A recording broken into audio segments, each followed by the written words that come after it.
Sounds of the season. I'm Rachel Nichols. The NBA has been at the forefront of social activism, thanks in large part to the tone set by Commissioner Adam Silver and the head of the NBA Players Association, Chris Paul. Now, earlier this season, Chris told me what inspires him to speak out and devotes just so much of his free time to uplifting the community. You're going to want to hear this. Take a listen. Why is it important to you to help, to make a difference here?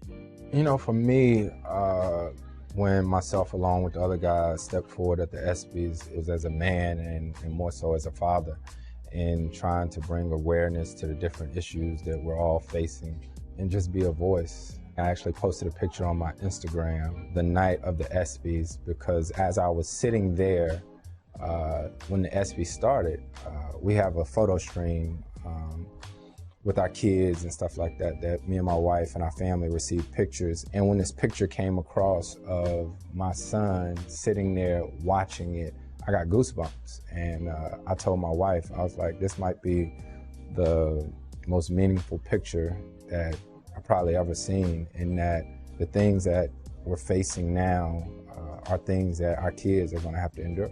LeBron James talked about that because he's got 2 sons and a daughter, and he said that knowing his oldest son is going to start driving in a few years and is going to get in a car and could get pulled over, and how young black men are seen in some parts of this country, he said it scares him. How do you feel about it? I definitely agree. I definitely agree. I know what it's like to be pulled over and to be nervous and not sure what to do and what to say or what to do.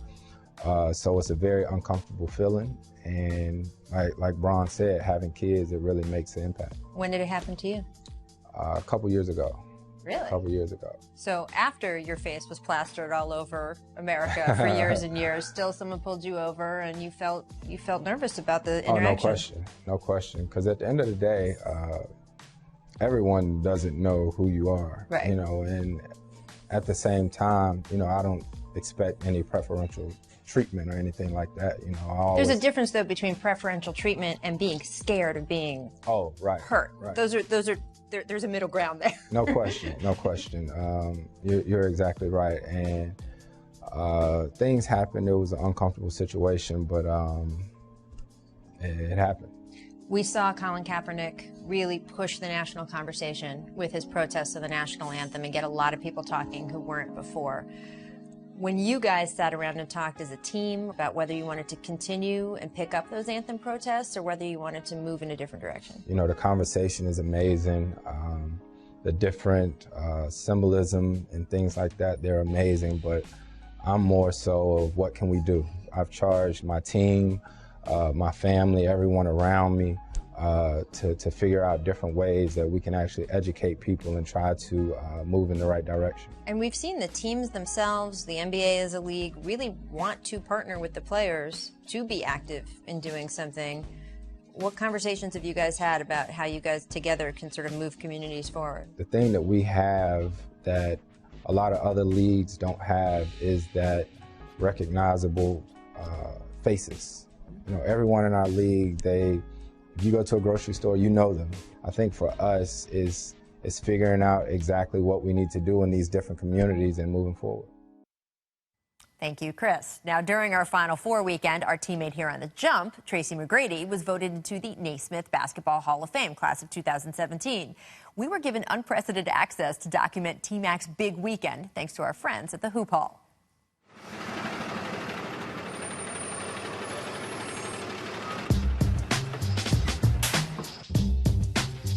Well, ladies and gentlemen, it's about to be official. You know, T-Mac 2017 Hall of Fame class. So what? From high school to the pros to the Hall. Our first Hall of Famer, as we introduce him to you now, is the great Tracy McGrady, a 7-time All-Star in the NBA, 2-time scoring champion, plays for us now, and was a transcendent player. Went right from high school into the NBA, and for a period of time in the league, he was absolutely unstoppable. With the Orlando Magic in 4 seasons, averaged 28 points per game. Let's give them a great round of applause here. The Hall of Fame class of 2017.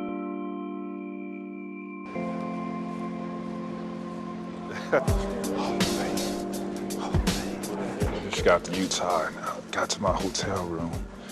I sat down on the couch and I went to do this, put my leg up on the footstool. I couldn't straighten it out. Training camp, I'm not healthy, I'm struggling. And I shut it down All-Star weekend. And I went and visited some more doctors, and a doctor in Chicago was like, I don't know why you're playing. You bone on bone, you cartilage, you have no cartilage. It's like, you gotta have microfracture. When I heard that, I was like, dang.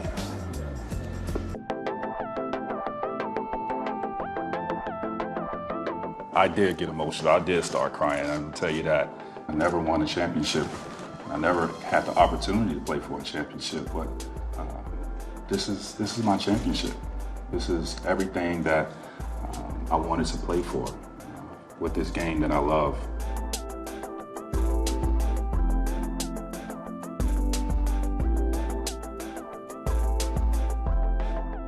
I'm still floating right now, man, but I'm not a smoker.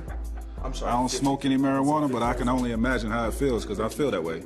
With orange and represented basketball, you have the spire. It's about 1 5/8 carats of diamonds, so lots of bling for you. This is mine now. You can get a championship ring, but everybody can't get this one.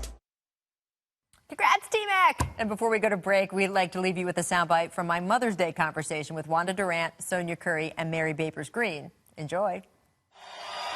I want to ask you guys about how you are at games. Who is the loudest? Probably me. You think?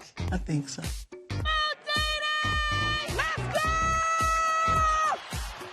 I think what people don't know about us is that we love the game. So we're very competitive, and we come to not only support our children, but to watch the games.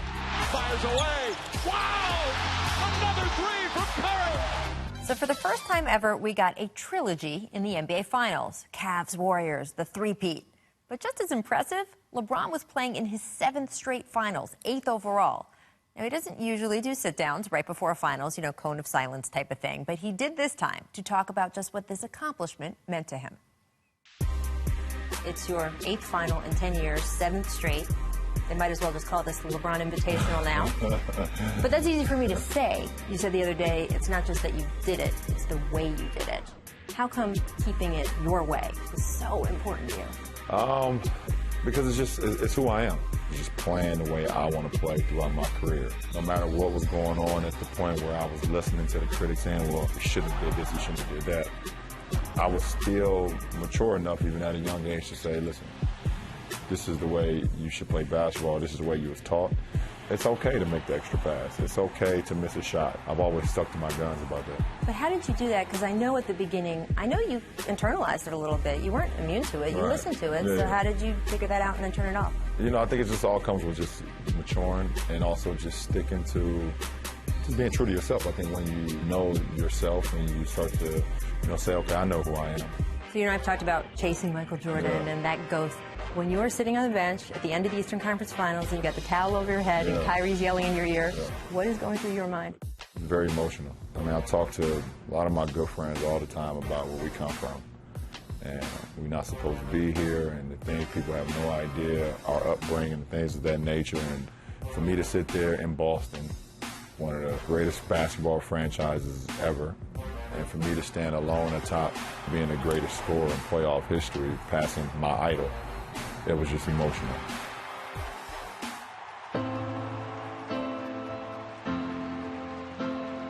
Cleveland! This is for you! Oh! How is playing the Warriors kind of ending up being the defining thing of this stage of your career, this matchup? Because they're the best team in the world.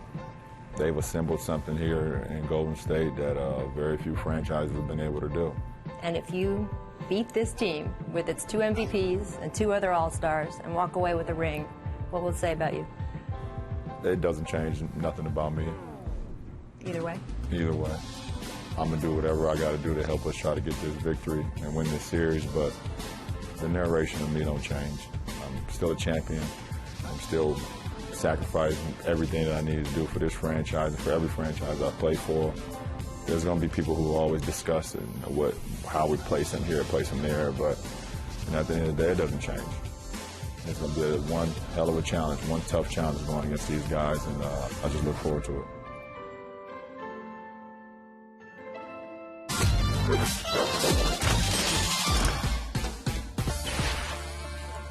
to The Jump. This is our Sounds of the Season special. I am Rachel Nichols, and this past season I sat down with the biggest stars in the NBA to discuss issues both on and off the court. Now, if there's one thing that separates this league from other professional sports, it's personality. And what better place to begin than with the league MVP, Mr. Russell Westbrook. He spent this past season doing something that has not been done in 50 years, average a triple-double. And days before Russ broke Oscar Robertson's record for most triple-doubles in one season, well, I sat down with the Big O to put that into context. Take a look. Westbrook sees a seam. Westbrook shows from the basketball, goes to the rim, and sticks the dagger. What has it been like for you to watch Russell Westbrook this season? I think he's a great athlete. I mean, he's tenacious. He's so quick up and down the floor. I just hope he doesn't wear out. Defenses are going to start doing certain things to him. They might push him, they might run into him and try to get him upset. The kid is outstanding, to be honest. I mean, it's really outstanding. I think he's done a lot for basketball this year. If he does pull off a triple-double for the season and you're not the only one anymore, what will you think of that? I'll congratulate him. I think it's wonderful. I didn't know I had the record, to be honest. So this is where I am with it. My game is behind me. Whatever I did in those days is fine.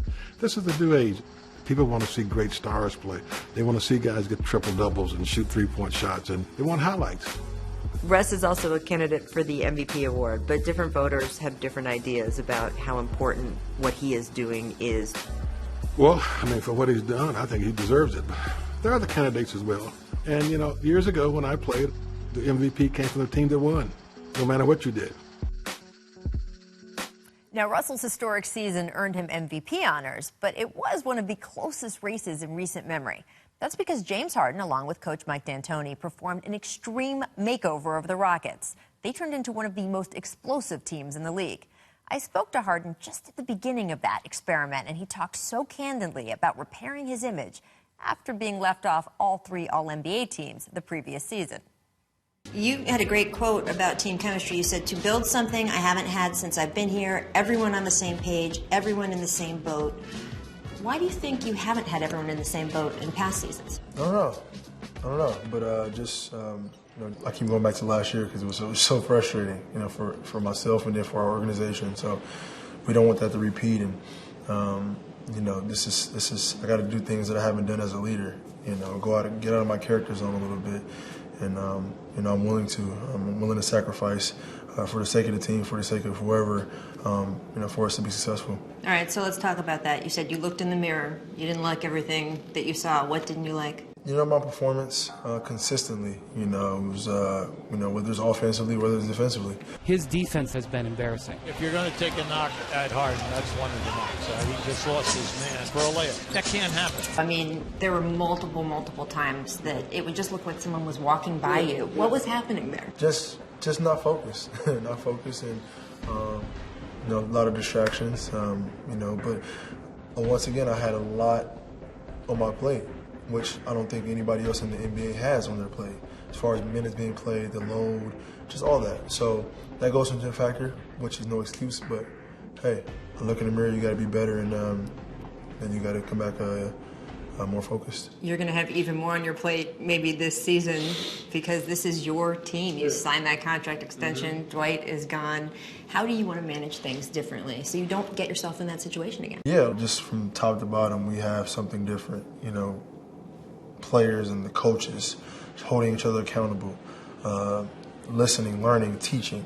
So something we kind of lacked the last few years, and I'm excited about this journey. Dwight, when he left, was very open about things. He talked about the communication between you guys. Dwight said it wasn't as good as it needed to be to succeed. Do you agree with that? I agree. What do you think? Pretty accurate. I don't know if it was communication. It was just it didn't work. It didn't work, and no pointing the fingers, no, none of that. It just didn't work. And in life, sometimes things just don't work out. You guys haven't played a game yet, and yet it seems like team chemistry is already better. It kind of takes me back to where, as a young guy in Oklahoma City, we hung out off the court, and that translated to on the court. We were that much better. We knew each other, and so that makes a team. Not bad from Harden, and after averaging 29 points and 11 assists in his first full season running point, He then, of course, took it upon himself to recruit Chris Paul to Houston. So next season, you're going to have 2 players who finished in the top 4 in assists per game sharing a backcourt. Must-see TV, indeed. Now, before we go to break, I want to show you a great piece our friends at NBA Countdown put together. This featured the 3rd-place finisher to the league's MVP, stoic Kawhi Leonard. Enjoy.